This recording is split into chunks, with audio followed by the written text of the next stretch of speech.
गंगा किनारे जैसे सवेरा पानी में बहती ফুলো সা চেহারা। হ্যাঁ, ব্যাকগ্রাউন্ড মিউজিক দেওয়া শেষ। গঙ্গার জল এনে ডাইরেক্ট বাজারে চলে এলাম। আজ শুধু এই ভেটকিটাই নিয়েছি, কারণ মা স্ট্রিক্টলি বলে দিয়েছিল পূর্ণিমার পুজো দিয়ে আজ পঞ্চব্যঞ্জন রান্না হবে না আমার দ্বারা। ফেরার পথে তাই টিফিনটা কিনে আনলাম বাইরে থেকে। আমি প্লেট সাজানো শুরু করি। ব্রেকফাস্টে নানপুরির সাথে কি কি ছিল তোমরা এবার এক এক করে নাও দেখি। জলখাবারের এই থালিটার দাম নিয়ে আজ আমার নেই কোনো মাথা ব্যথা। নানপুরির সাথে আলুর দম, সাথে আবার ঘুগনি মাখিয়ে দিলাম মুখে ভরে। আর বলছিলাম আমার বাড়িতে কখনো এলে ডিম নিয়ে এসো, মিষ্টি আনলে কিন্তু বলবো না কোনো কথা। বাইরে কি তুই রোজ এই খাবারগুলোই খাস?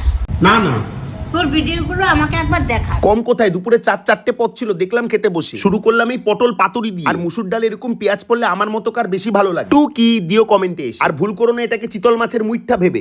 এইভাবে ফাটালেই ভেতর থেকে ভেটকি খুঁজে পাও। তবে এই আইটেমটার এখনো নামকরণ হয়। সবাই একটা করে সুন্দর নাম সাজেস্ট করে যায়। হ্যাঁ, ভেটকি মাছ দিয়ে আজ মা বানিয়েছে দুটি আইটেম। আগেরটা বেনামি হলো, মালাই ভেটকি এটার নেই। দেখতে দেখতে রোববারটা শেষ হয়ে গেল। আচ্ছা, শনিবার নাকি রোববার? অফিস যাত্রীদের কোন রাতটা বেশি সুখের বল?